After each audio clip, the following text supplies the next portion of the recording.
Hello, everyone. Good afternoon. It's a pleasure to have all of you here in the studio in person and all of those of you watching online. My name is Gaurab Basu. I'm a physician at Brigham and Women's Hospital, an assistant professor here at Harvard School of Public Health and the Harvard Medical School. It's my great pleasure, I'm truly grateful to be sitting alongside two people I respect a lot, to have a conversation today about climate change, seeking bipartisan solutions in turbulent times. Let's get to it and let's introduce these two wonderful people and speakers. To my right here is Bob Inglis. He served in the US Congress as a Republican from 1993 till 1999, and then again from 2005 to 2011. He was Republican representing Greenville, Spartanburg, South Carolina. He, since his time in Congress, has started initiatives engaging conservatives in climate solutions, and particularly talking about free market solutions, mostly based out of George Mason University.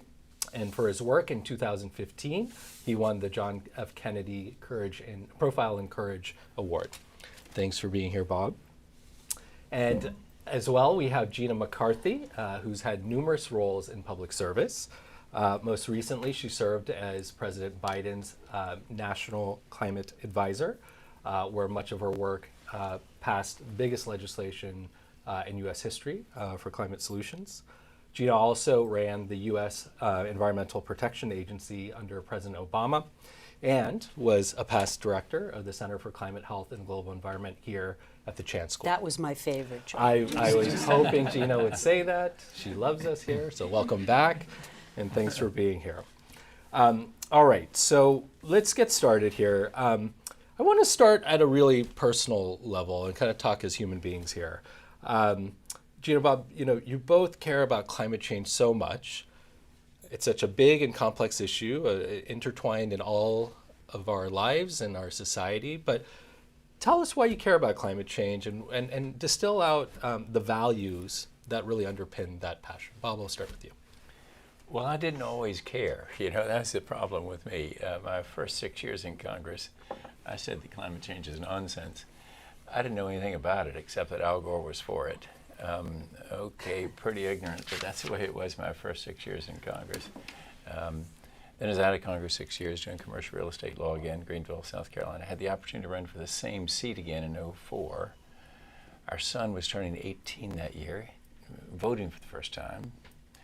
He came to me and said, "Dad, I'll vote for you, but you're going to clean up your act on the environment." His four sisters agreed, his mother agreed. New constituency. So step one of a three-step metamorphosis that was. Step two is going to Antarctica with the science committee and seeing the evidence, the ice core drillings. And step three, another science committee trip and really a spiritual awakening at the Great Barrier Reef. Aussie climate scientist, snorkeling with him, I could see he was worshiping God and what he was showing me. Without any words. St. Francis of Assisi said, preach the gospel at all times. If necessary, use words. And so this Aussie climate scientist, who's now become a very dear friend, Scott Heron, was doing just that. And so after the snorkels were out of our mouths, he told me about conservation changes he was making in his life to love God and love people. And I got right inspired. I wanted to be like Scott, loving God and loving people. So I came home and introduced the Raise Wages, Cut Carbon Act of 2009. That's a revenue-neutral, border-adjustable carbon tax. Pay no attention to those last two words. I tried to, but it didn't go well. Note to self, in the midst of the Great Recession, probably when you represent the reddest district, the reddest state of the nation, you don't want to introduce a carbon tax. It did not go well. And so that's when I got the opportunity to come to the Institute of Politics and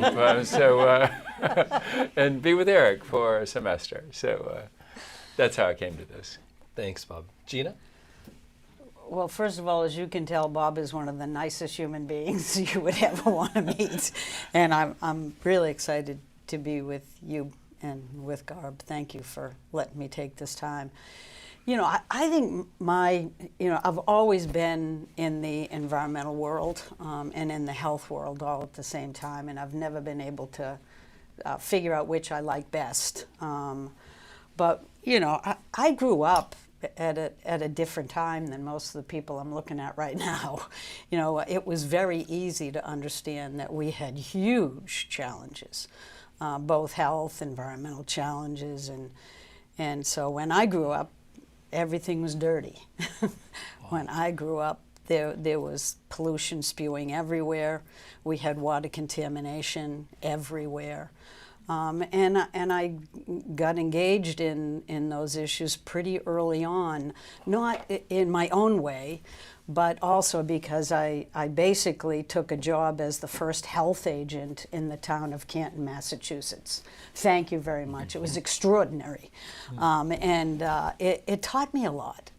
You know, I learned about the challenges that we had, the environmental and challenges in those days, and how we could start working together, frankly.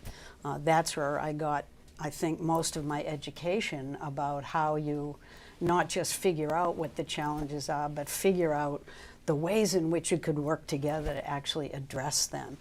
And as a result of that, you know, I learned a lot, Bob, as I think you have, in maturing about what the challenges were. But also, I tried really hard to figure out what the politics were behind them and how you could work together. And that has been, I think, my signature effort, at least as a person, but not only the work, but I started to do work at the state level. You know, I worked for 6 governors. 5 of them were Republicans. I never had a challenge with the work that I was doing on the basis of Republicans or Democrats then.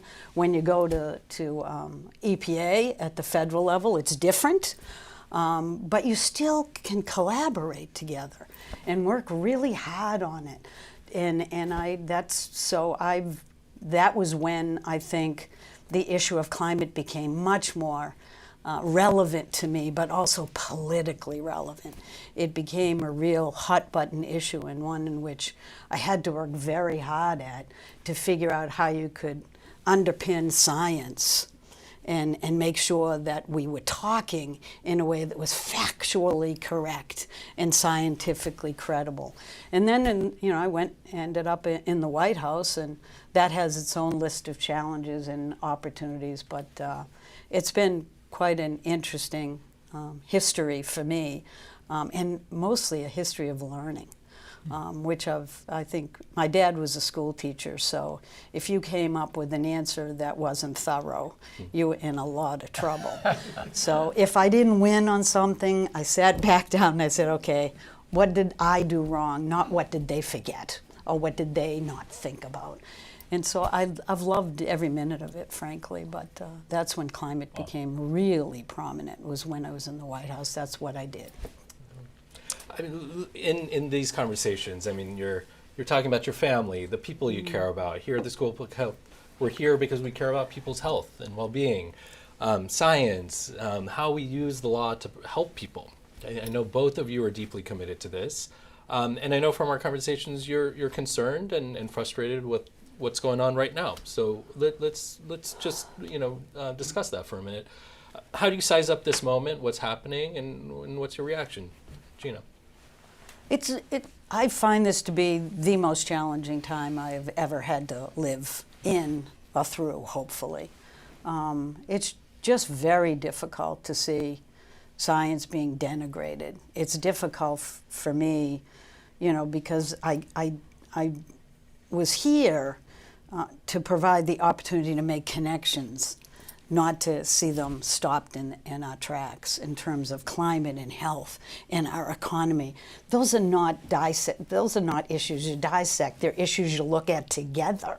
This is what you have to think about all the time, is these interrelated issues are enormously important.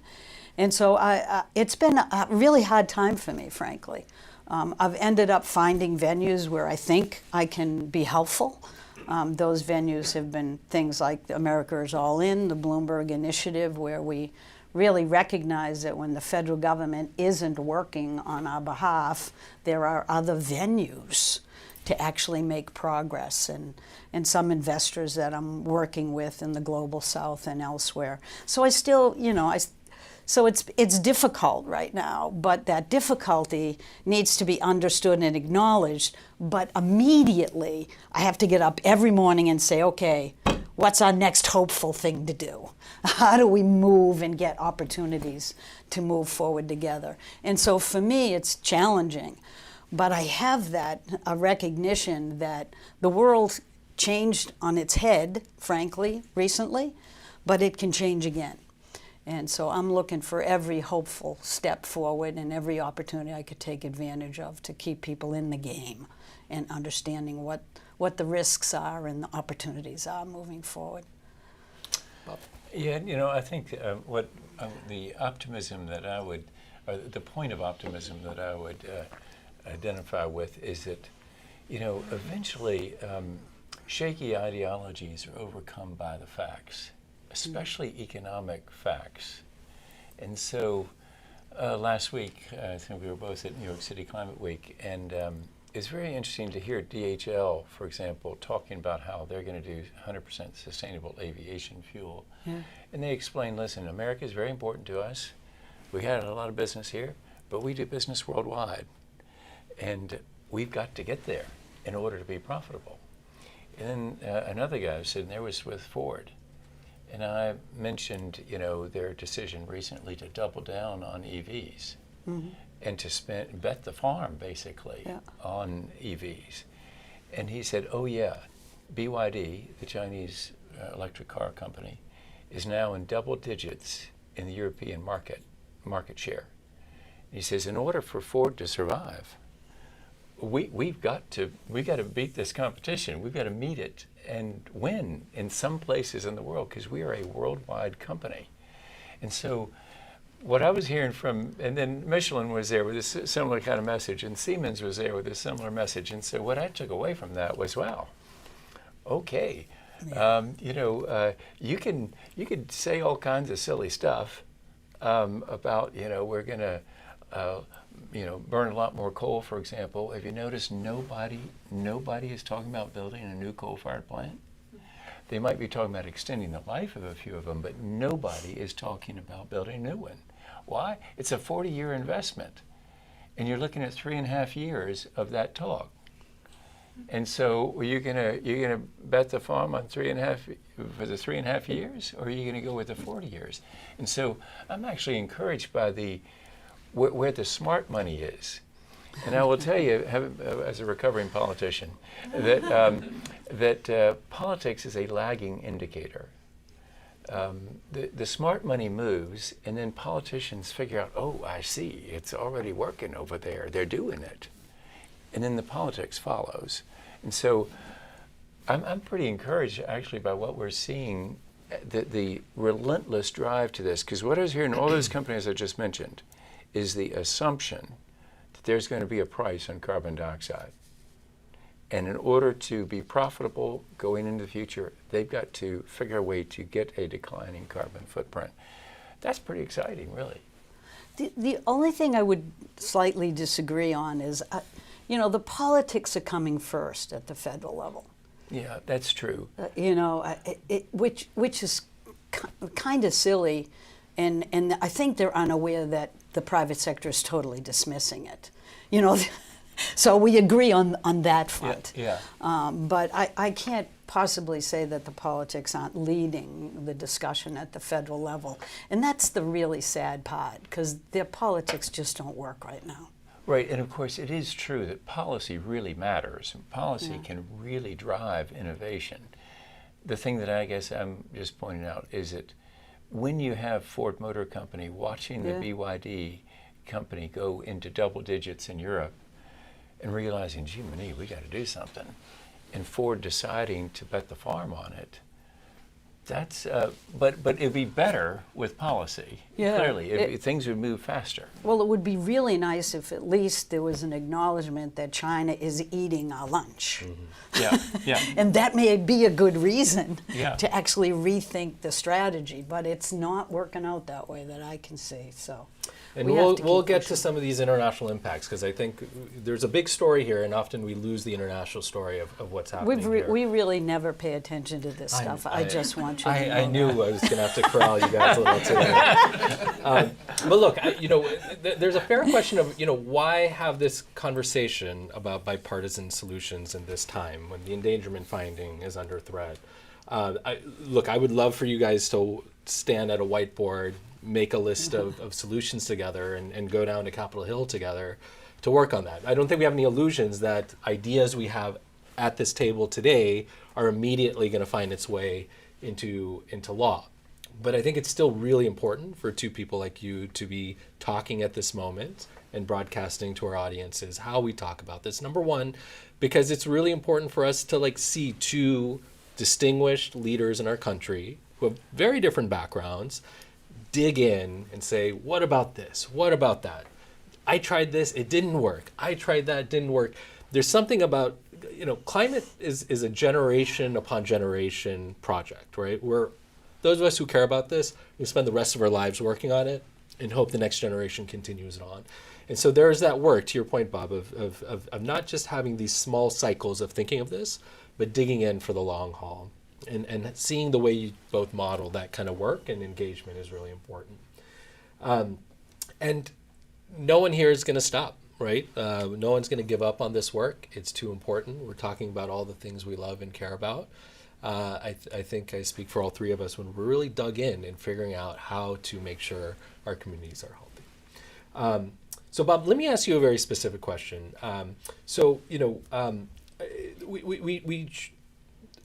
The idea that climate solutions should be bipartisan because we want everyone to do well, economically, in terms of public health, that's just at the core. I want people to be thriving, right? That's what climate solutions is in my mind. You spoke to it. The Inflation Reduction Act, I think had many studies showing at least 75-80% of the economic benefits going to red states. Right. As a primary care doctor, I think about Black Lung in West Virginia. I think about Cancer Alley in Louisiana. I feel very protective of the people's health all across this country and around the world.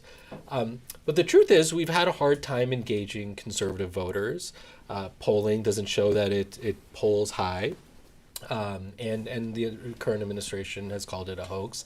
So tell us a little bit about, how are you engaging conservative voters on this? How should we, as a national community, be doing this? What do we need to do better to make this palpable in people's lives? Well, I think it's a matter of using the right language. There's no secret language, but generally speaking, I think that it's hard to be at Harvard and mention somebody from Yale, but there's this guy at Yale, Dan Kahan, who says that left to center folks are communitarian egalitarians. They focus on the whole community, and they're particularly inclined toward fairness. And so they're communitarian egalitarians. Right of center people, he says, in personality, are hierarchical individualists. They work through a chain of command, so they're hierarchical, and they're individualists. They believe in individual effort and reward. If you think about it, the climate conversation has been conducted mostly in the language of the left. It's communitarian egalitarian language. And so no wonder it doesn't scratch right of center. And so when I go to speak, for example, to the Indiana University College Republicans 3 weeks ago, it was all about, right of center messaging. And, 29 of the 30 students there seemed to be with us. One thought that I was too conciliatory and that I needed to fight the left and own the libs. He was the one. The 29, I told them, when you're running for Congress, I realize what I'm talking about isn't on Republican radio right now. But I told him, when you're 25 and eligible to run for Congress, this is what's going to be playing on the Republican radio. So you better get ready with a message about how you're going to solve climate change with hierarchical, individualistic language. In other words, talk about how this is not about the left of center be protection and protecting the whole community and sort of that endangerment kind of feeling, right of center, you need to say, oh no, we're going to make a lot of money at this. We're going to create a lot more energy, a lot more mobility, a lot more freedom. It's just going to be faster and better and cheaper and cleaner. And actually, that sells some on the left of center as well. But if you want to get to right of center folks, I believe you got to go to them with credible messengers, use the language, and affirm some shared truth. And the shared truth is that if you fix the economics here, the environment will take care of itself. The problem we've got is that we get to dump into the trash dump of the sky for free, charge a tipping fee, and things can happen quite differently. We think that's, rock solid conservatism, and it works for conservatives, presented that way. Gina, let's dig into policy now. So those are some conditions you're describing how we talk across divides. Gina, you've obviously been, fingerprints all over major policy that has you've had to crisscross the country and engage the whole country on. Tell us a little bit about, your approaches when you were in the Biden administration and the Obama administration. What are some of the things you're most proud of, and how did you get them done, and maybe a little bit of kind of the theory of change. Bob's kind of presented a little bit of how to approach this. Your reactions to that, and how did you approach your work? I'm trying to figure out how I answer that question, mainly because I'm anxious to react to what Bob said. Why don't you react first? I think we talk about policy a lot. But there's now a confusion between policy and science. I think there's a fundamental challenge we face, and that people are thinking that science is not policy and policy is not science, and I'm trying desperately to figure out how I communicate in a way that doesn't confuse things, that doesn't get political in any way, or even policy. I want everything I do to be grounded in the kind of work that we do here. Talking about health, talking about affordability, talking about economics writ large. These are things that people care about. So science is great to talk about, but we have to bring it to life. People need to understand that we are facing extraordinary challenges with climate change. Yeah. They're extraordinary. And we have to ground them by talking about what that means for everyday people's human needs. So that's what I focus on all the time. And so when I was in the White House, our biggest work was revolved around the Inflation Reduction Act. I left the day after that was passed.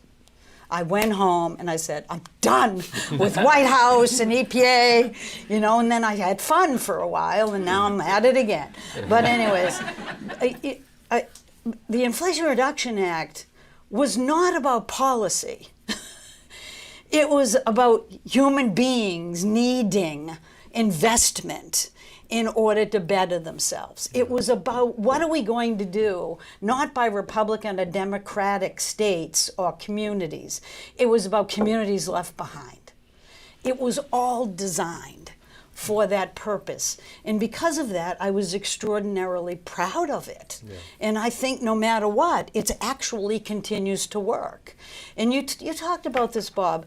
The private sector is not running away from these issues. They're just not talking policy. Yeah. Good. They should just talk money. Yeah. They should just talk about what saves people money, what makes their lives better, what makes them healthier, what grows the economics in the United States and in different communities. So for me, that's what I spend my life trying desperately to figure out how to do, is to stop the debates on policy and look at the reality of today, and the opportunity and hope of today. Because I worry a lot, because I talk to young people all the time, and it's like the world has stopped for them. They don't know what to make of it. And I know, Bob, you're a very religious person. I am not a religious person, but I love my family. And I love those young people that I see. And we have to stop stopping at the problem statement. We have to talk about that hope and opportunity, because we'll lose it. You know it. We will lose it. And frankly, I think that that's the general problem with our federal government, is that they are so bitter and so negative and wanting to make everything look like it's an enormous problem, when we could turn that around. And that's what we have to turn around. And so I don't even remember what question you asked me to begin with, nor do I care, frankly. But there's so much good things happening. And I talk in about the private sector, frankly, more than anything else right now, because I'm amazed by it. Yeah. I am amazed at what the private sector is doing, and I'm like, something worked in the Inflation Reduction Act. Yippee! You know, it may not be existing anymore, but it's working. And that's what I care about. We're going to talk about some of this kind of private sector progress. But Bob, let me pin you down a little bit. You know, why did the Inflation Reduction Act get repealed? Or many parts of it, at least. And what are some of your conversations with your colleagues that on the Hill? Again, tremendous benefits to these communities. And give us a little bit of your sense of how that played out and what next steps are. Well, I think political parties overreach, and when they overreach, corrections come. And so if I could diagnose the problem of the Democratic Party, overreach probably in a stimulus package is a little bit too big, spark some inflation. Probably overreached in some cultural and border openness. Correction came. And it was tied up into a message on climate that is contrary to the facts, as Gina just said. And so, but now my party, the Republican Party, is currently overreaching in sort of a medical term here, in devotion to the idiosyncratic populism of Donald Trump. Could you say that again? Idiosyncratic, right? That's what the doctors say when it's something like, we don't know what in the world it is. It's like, it's a one-off. This is a one-off. You know, it doesn't tie to any philosophical framework, and so a correction will come from that, because I really do believe that facts eventually overtake shaky ideologies. And so this ideology, this devotion to this idiosyncratic populism is going to be found out. And when it's found out, there's a correction that's going to come. And I'd say that what Gina just said is, if I could give some political advice to the Democrats listening, is that abundance message that you just mentioned is a winner, right? I mean, that's where you say, hey, we can do this. Because that's what we got to, especially for young people, we have to be able to say, no, we can do this. This is something that can be overcome. You know, my friend David Frum likes to say, we better hope it's human caused. Because if it is, we can do something about it. If it's not, we are hosed. Yeah. And so we've got a human caused problem, and we can solve it. If I could do JFK better than I just did it, he's got a speech about that. Most of our problems are human caused, and it's really great. That's what I think America really is, that place that believes in solutions and can fix it. But where we are right now is in an odd place, and I don't think we'll stay there, because I don't think it can be sustained in the face of the facts. Detail a little bit, if you were able to, as we try to move forward with policy into the future, what are some of the things you're advocating for right now in terms of federal policy? What would you like to see? Oh, thank you. That's what all we talk about at republican.org is one thing. It's internalizing negative externalities. Every time I say that around my ad guy, he laughs at me. He says, "What are you talking about? I don't even know what you're talking about." So we want to bring accountability for the side effects of burning fossil fuels through a price on carbon dioxide that's paired with carbon tax. I just said the word carbon tax, and I say it in a lot of Republican places, carbon tax. Yes, paired with a reduction in payroll taxes. So you address the regressivity problem of a carbon tax. Carbon tax by itself hurts poor people. But if you reduce the payroll tax simultaneously, you're not growing government, and you're giving people the ability to afford these changes that are coming. And then the key, you apply it to imports coming from countries that don't have an equivalent carbon price. Now we're getting the world in on this thing. And so we think that is just rock solid conservatism that Milton Friedman would be proud of. Phil Donahue's show in the 1980s, let me explain to the audience who Phil Donahue was. Okay, he was an Oprah Winfrey, he was a white guy doing an Oprah Winfrey show, basically, okay, from Chicago as well. Anyway, so what do you do about pollution then, Dr. Friedman, if you don't want to regulate it? You tax it. Friedman says you tax it. This is one of Reagan's economics advisors, right? He'd be proud of this solution. So it's internalizing negative externalities. That's all we talk about. And by the way, if that sounds familiar and you're maybe left of center, it's probably because it's the same thing that Al Gore has been for about 30 years. I asked him several years ago if I could keep on saying that. He said, hold up, Bob. If you're talking a low, I said, no, sir, I'm talking a substantial carbon tax, steadily rising, paired with a reduction in payroll tax and applied at the borders. He said, yeah, fine then. You can tell people what you're for at republican.org is the same thing I've been for about 30 years. And so if we could get past this period of grievance where the only thing that can make me feel a little bit better about my miserable life is if my political opponent is writhing in agony on the floor, if we could get past that and realize, hey, you know what? There are solutions, and this thing can work. Now, Gina will be quick to say that isn't enough. It won't solve the whole problem, but it does most dramatically reduce emissions. You got to do other stuff too. You probably got to do CAFE standards. You probably got to do fugitive methane emissions. Although all the stuff that we've just recently canceled. Yeah, yes, exactly. And so you got to do those things. But there's this, even though we message all right of center stuff, the idea is ultimately bring America together and lead the world to solutions. And it's possible if we could get through this moment of grievance, really. That's a harder question. Yeah. For that, we need a whole lot of pastors and rabbis and imams and all kinds of people, therapists, to help us figure out why are we No, that's why we have you two. All right. Which one am I? All right, so we've heard an argument for a carbon tax. Gina, if we look at the Inflation Reduction Act and much of the other work you've done in your career, I'll add some summary points here, but please add to it. Tax credits, investments, equity, regulations. Maybe we haven't talked enough about regulations. Add on, if you could react to Bob's approach and talk a little bit about, the approaches of your administrations and, how do we move forward on policy? Well, I think I don't want to disagree or agree with your strategy because at least it's something, right? It's a good place to start and have a discussion.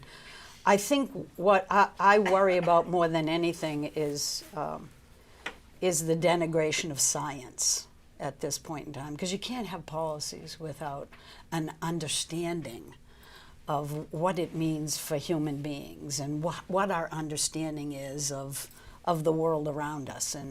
And so I worry more about that. I don't know how you write a policy if you can't agree that climate change is actually a thing. So I don't, so I appreciate what you're saying, but when do we get to have those discussions now? I worry that this administration is not just challenging, our science, but it's challenging the very foundations of our democracy. So I am less worried about the things you're worried about, and I'm more worried that my kids and my grandkids may not be in a democracy. And so I don't mean to be overly dramatic, but I think that's at risk. I honestly do. And part of my biggest shock is I actually thought that the Constitution would always be the Constitution. And I felt like there was always an ability to, basically give that life in a way that protected things that right now are no longer protected. And so climate is a good discussion point, but and you may have a good answer to some of these things, but my biggest concern is a larger one. I am not seeing any ability for the Democrats to actually stand up and have a thoughtful response yet for what's happening on the Hill. And now, I think the only way we're going to end up being in a position to have that discussion is basically to figure out how we act like normal human beings again with one another. I'm having real trouble seeing what that looks like. It is. I'm not trying to be depressing anybody. I'm just trying to talk about the reality of today. Is that it's great to think about those things, but if the rest of the dynamic in this federal government does not change, it will not. That conversation will be meaningless.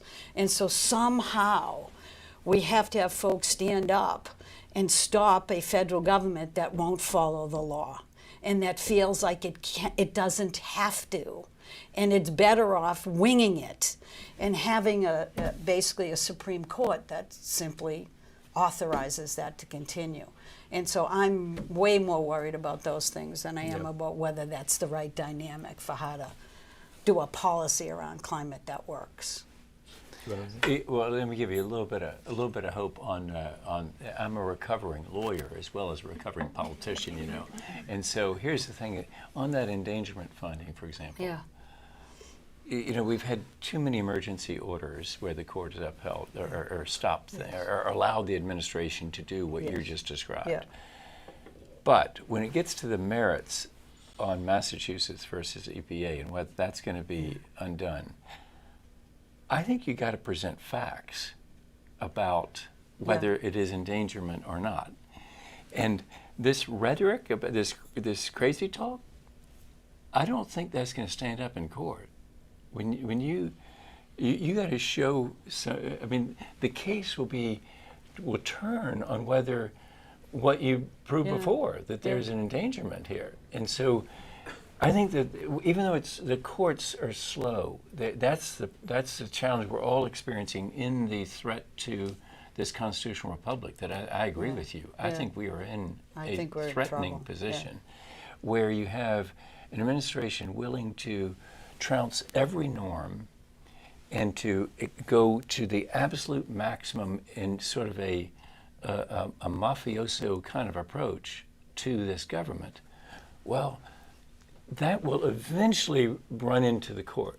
And I realize we'll get back together in 6 months and see if I'm right. I think in 6 months things will be better. I believe that. Mm-hmm. And I believe it because people's lives will be worse off. Yeah, and there's no... Now, I feel terrible saying that because I certainly never want anyone to have their lives be worse than what it is today. But the decisions they've made at the federal level guarantees that communities most in need will be needier. Yeah. That individuals' health will be threatened. And so that is not a moment of joy.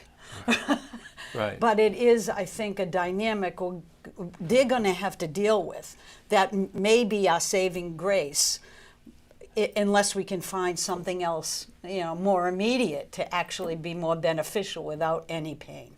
And I just can't find it right now. Yeah, because those facts eventually do overtake. So, for example, West Virginia right now, electricity rates are going up in West Virginia. Yeah, I know. Why? They're really mad. Because of coal. I mean, it's a pretty expensive way to make electricity, turns out. Mm. And so no education in the second kick of a mule, as Senator Hollings used to say, And so, actually, apparently, we don't get it the first time, maybe the second time. But anyway, eventually, getting kicked by the mule over and over, you figure out, wait a minute, this isn't working for us. Yeah. Why? And so I think again, the facts will overtake I hope the so. silly talk, Yeah. because it is pretty silly talk. And I do think that it could be, but you may be right. I just worry that we've got the silliest person in the world running the country, and so I don't know. You know, I have a hard time figuring out how we can get a dynamic where there's better discussion on that, because it's just not happening. There's very little pushback. One of the things that, you know, I just can't believe that the most exciting thing for me is watching the private sector, because they're basically dismissing all the sorry, I almost used a word. BS. How about if I say that? And they're just like making clean energy happen. I mean, hugely. So Gina, let's we have just a few minutes left. So let's dig into this, because there's a lot happening all around the world, even outside the United States. I think in our conversations, we want America to be a part of the future economy and do well and have low electricity rates and clean air. So tell us a little bit of, you know, you're really in the scene of understanding what's happening around the world, both in private sector and just, you know, in other countries. Distill for us what you're seeing. Well, I had the great pleasure of being at New York Climate Week. It was really great. Everybody thought it was going to be a bust, but it was not. I spent some time with folks from Brazil. They're enormously excited about having America is all in engaged, because they want somebody representing the United States. And so I'm really excited about that opportunity. I was kind of amazed. I don't know how you felt about it, but it made me feel hopeful again. You know, it was actually a wonderful discussion. Now, having said that, I do a lot of work. I do work with a couple of investors, and the thing that bothers me is private sector investment here is very healthy, but investment overall in the developing world is awful. It is not up to the level that anywhere near what it needs to be. And we were just talking about this earlier, that I spent some time in India looking at how you advance regenerative agriculture. And the problem we have is all about food and water. You know, you can't live without those things. And so I love the solar, I love all the work that's going on here, but I'm also a bit worried about the international challenges that we're facing, and the fact that the United States isn't at any of those discussions. You know, so little old me and Mike Bloomberg and a few others going around trying to be a federal government, which you can't be, but we're going to be something, and we're going to have a voice internationally. And so I'm planning a lot of work with Brazil in advance of the COP. We'll have a great presence in the leadership level work and at the COP, and we'll do the best we can to not embarrass ourselves internationally. But frankly, I don't know how you avoid that with this president and this administration. Well, we should note that the recent UN General Assembly, we had waves of new pledges, waves of new commitments from countries around the world. Before we started today, you were saying, I think people don't understand how many important big things are happening around the world. And I pushed you, to be honest, I said, Gina, are you just saying that to say that, or do you really believe it? It's amazing. Yeah.